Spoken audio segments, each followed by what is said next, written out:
Bonjour à tous et à toutes, ici Nicolas de Montréal. On est lundi après-midi. C'est une magnifique journée ici sur Montréal, mais il fait froid. On dirait que c'est le printemps.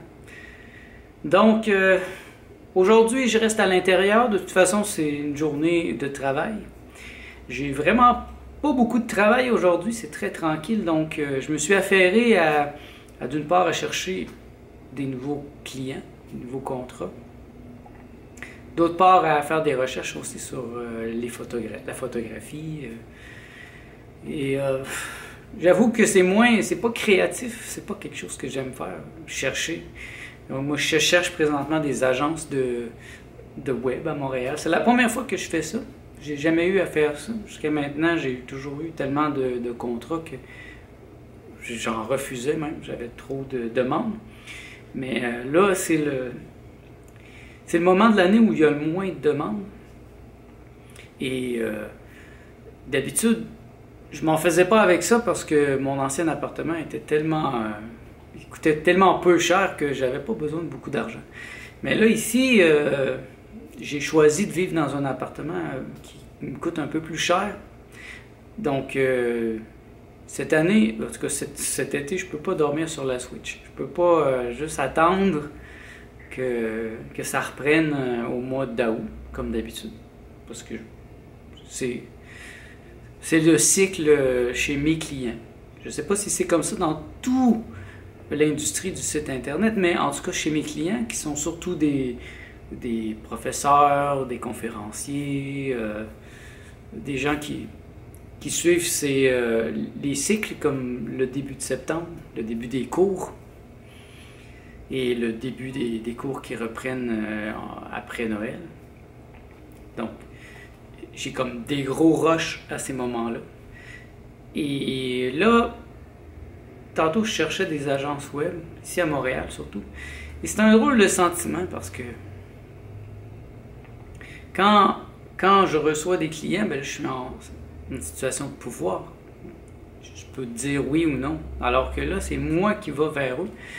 Et ça fait longtemps, comme je dis, j'ai jamais fait ça. J'ai pas de curriculum vitae, premièrement.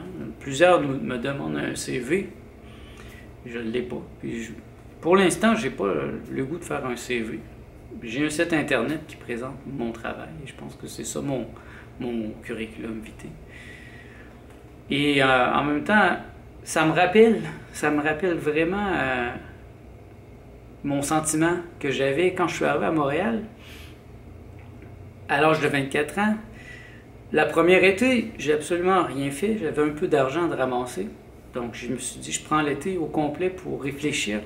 Après près de 20 ans sur les bancs d'école, je me disais que j'avais vraiment besoin de réfléchir à mon avenir, là, avant de me lancer comme ça, comme un fou, la tête baissée dans le monde du travail.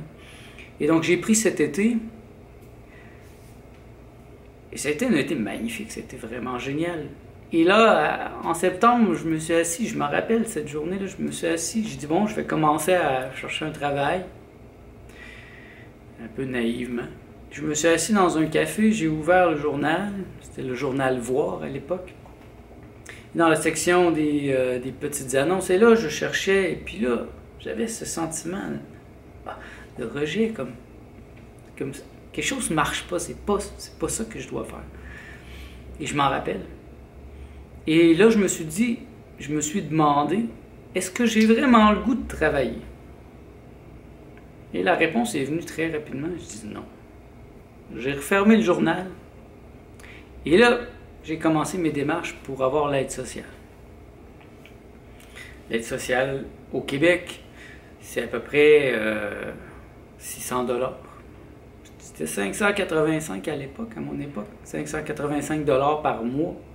C'est très peu, mais j'avais besoin de presque rien. Moi, je vivais de l'air presque.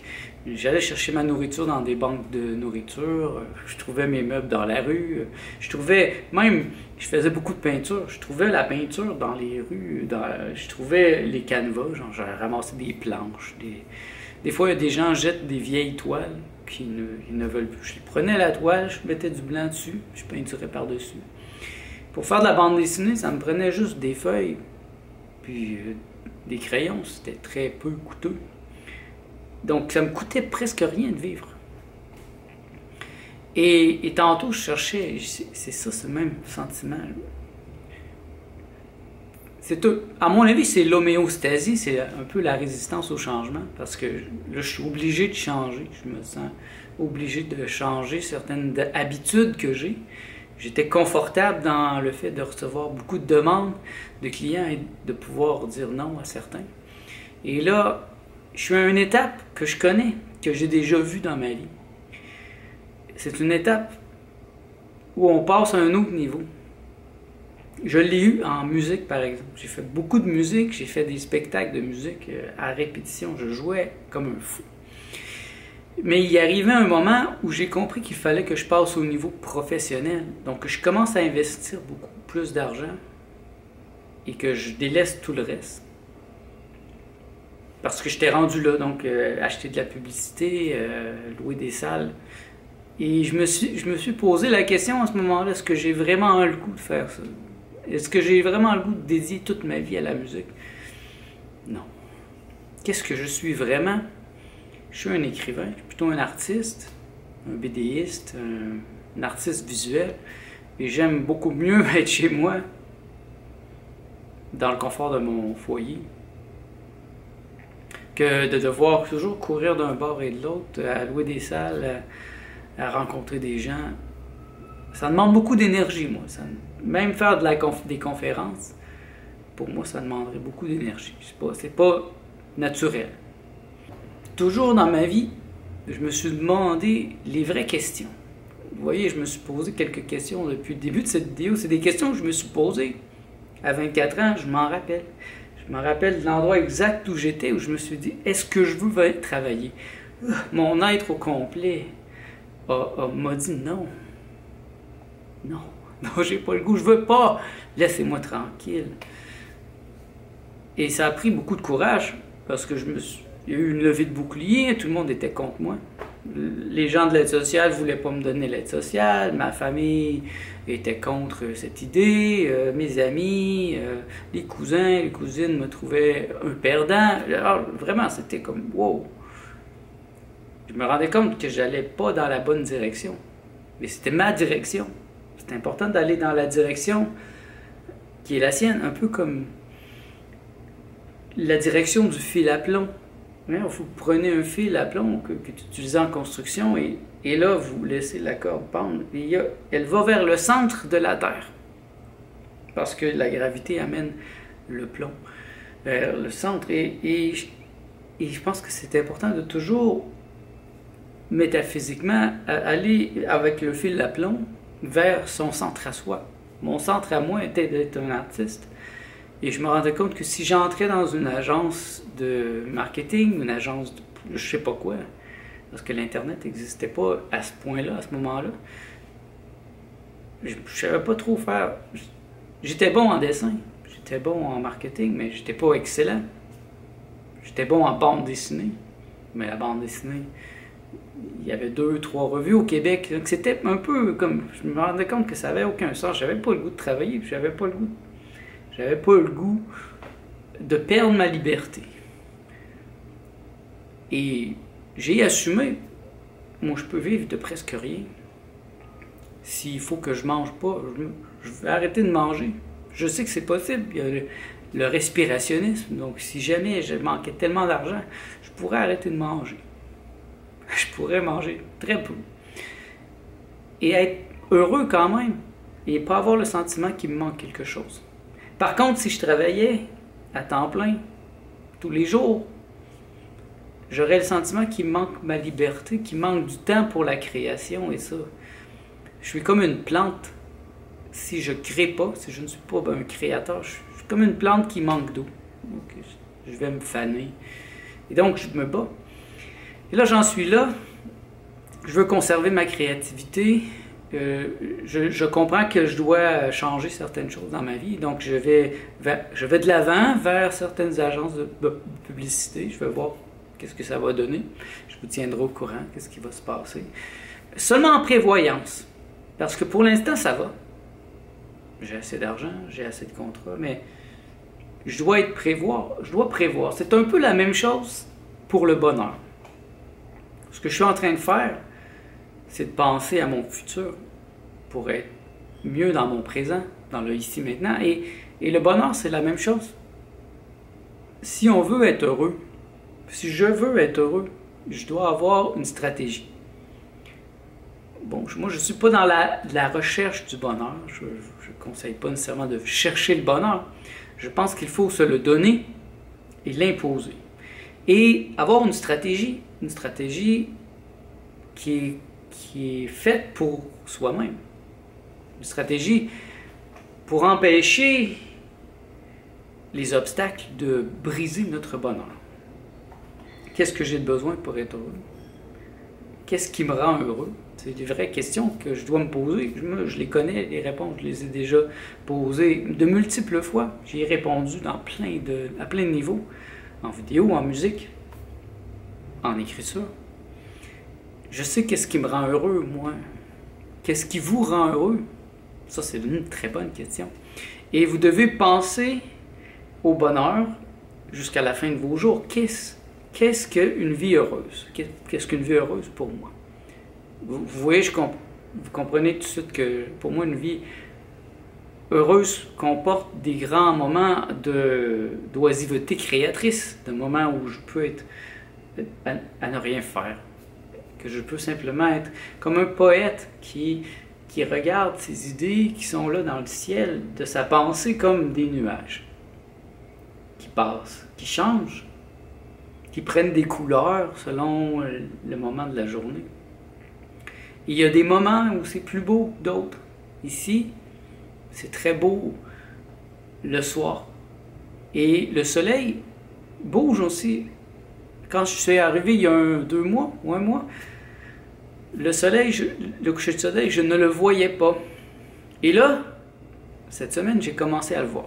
Le soleil tasse parce que juste en avant de chez moi, il y a un gros immeuble, le Transat, qui me cache une partie du ciel, mais le soleil était juste en arrière, là, et il s'est tassé. Et c'est un peu la même chose. Dans le bonheur, il y a plein de choses qui bougent. Il y a plein de variables. Et qu'est-ce que je fais pour rester heureux? Donc, je pense à mon bonheur, je pense à comment je peux rester créatif. Et maintenant, c'est là que ça se passe. Parce que je suis en remaniement de ma vie, je suis dans le renouveau. Je me renouvelle à plein de niveaux. Dans le niveau de la mode, je vous en ai parlé, j'ai acheté plein de linge. J'ai acheté plus de linge ce mois-ci que j'ai pu acheter en 4 ans. Mais c'est que j'étais rendu vraiment, c'était nécessaire. Là. Donc, il y a un temps où il faut aussi investir sur soi-même. Et là, j'avais investi sur ça. Et ce que je voulais dire aussi, c'est que j'arrivais à un moment, il y a quelques années, quand je faisais de la musique, où je devais passer au niveau professionnel. Et c'est là que j'ai reculé. Et il m'est arrivé la même chose au niveau de mon entreprise de création Internet et d'infographie. Il y a quelques années, j'ai bien senti, j'étais au point où je devais passer à un autre niveau. Un autre niveau, ça veut dire commencer à penser en entreprise. Là, moi, je suis plutôt comme un pigiste, un freelance, un consultant indépendant. Et j'étais à un point où je devais devenir une entreprise, avoir un nom d'entreprise officiel, avoir des employés, engager des gens pour me libérer puis pour aller chercher plus de contrats. Mais j'avais pas le goût de faire ça. Je me suis vraiment posé la question et j'ai pas le goût. Et c'est pour ça que là, je me réajuste. Je travaille présentement, entre autres, pour une compagnie qui s'appelle Bonheur en vrac, bonheurenvrac.com, qui m'offre des contrats. Eux autres trouvent leurs clients, c'est quand même des gros clients, et ils me donnent des contrats. Donc, j'ai pas à faire la recherche de contrats, j'ai pas à faire le deal avec les clients, j'ai juste à faire mon travail de conception artistique, de création de site web, d'infographie. J'avoue que j'aime ça, ça m'a séduit, et c'est eux qui sont venus vers moi, où on s'est rencontrés par synchronicité. Une des présidentes m'a appelé parce que elle avait un de mes anciens clients et elle avait besoin des mots de passe et donc je lui ai donné les mots de passe et on a commencé à parler. Et elle m'a... parle, jase, comme on dit ici. On s'est rendu compte qu'on pouvait travailler ensemble. J'avais même pas imaginé que je pourrais travailler pour une entreprise parce que ça allait tellement bien dans mes choses. Mais j'ai aimé ça. Et j'ai dit oui, OK. Et là, je vois que je peux aller vers ça. Donc, dans les prochaines années, j'aimerais bien avoir 2-3 entreprises comme ça qui m'engagent sur des projets particuliers parce que le travail d'équipe est plus intéressant. Mais je ne voudrais pas m'occuper d'une entreprise au complet. C'est trop exigeant et ça m'enlèverait beaucoup de temps de création. Et il y a cette responsabilité que je trouve difficile. Donc, vous voyez, c'est délicat et je sais qui je suis, je sais vers où je vais. Et là, je tente de me positionner dans un monde qui parfois m'agresse. Je me sens agressé par le monde par moments. Je me sens lassé aussi par moments. Je m'ennuie. Il manque d'intelligence dans ce monde. J'aimerais ça avoir plus de gens intelligents autour de moi. Et même dans les médias, sur Internet, je cherche et c'est rare que je trouve des gens très intelligents. Il y en a, bien sûr, et j'en ai trouvé. Mais l'intelligence, c'est une denrée rare. Je ne trouve pas ça à tous les coins de rue et quand j'en trouve un, je suis très heureux, mais c'est rare. Je parle d'une intelligence intégrale ici parce que l'intelligence pour moi devrait être intégrale. Il y a des gens qui sont très très bons pour... Bon, par exemple, ces temps-ci, je regarde des choses sur la mode. Ils peuvent m'enseigner comment m'habiller, quel type de souliers mettre. Et là, ils commencent à suggérer des produits pour la peau, de mettre de la crème solaire, parce que si on ne met pas de la crème solaire, faut se protéger du soleil. Et si on ne met pas de crème solaire, on va avoir des rides, etc. Et c'est là que ça dégénère. Parce que je me rends compte que cette personne n'a pas de métaphysique et elle n'est pas consciente que l'appareil manipulateur plutocratique est là pour nous détruire. Donc, me faire suggérer de mettre de la crème solaire, pour moi, ça détruit beaucoup le message de la personne.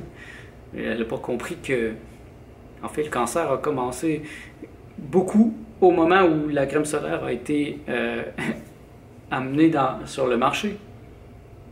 C'est une liste longue comme ça de produits chimiques qu'on met sur notre peau. C'est important pour moi de ne pas mettre sur sa peau quelque chose que je ne mangerai pas. Donc ici, il y a une liste de produits chimiques longs comme ça. Et donc il y a toujours comme ce désappointement que je ressens envers des gens, des fois, qui sont très très bons dans certains domaines, mais ils n'ont pas une intelligence intégrale. Donc, ils sont très bons dans leur domaine, mais ils sont comme cette image que j'ai de Nietzsche. Nietzsche, Ainsi parlait Zarathustra, écrit d'un personnage qui a une grosse oreille, très très grosse, mais tellement grosse qu'il ne peut plus marcher. Il devient un handicapé. Il est capable d'entendre à des milles à la ronde, mais en même temps il ne peut pas marcher.